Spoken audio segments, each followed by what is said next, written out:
Mari kita masak dan mencoba makanan baru bersama-sama. 10 sendok makan aci, 1 sendok terigu, 1 sendok garam, lalu tambahkan air panas. Lalu, kalian giling sampai tipis dan gulung dan potong-potong.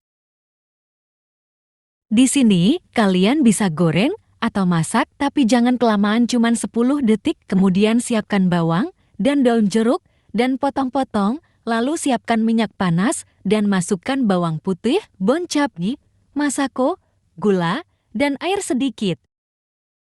Terima kasih telah menonton. Jangan lupa like, comment, share, dan subscribe.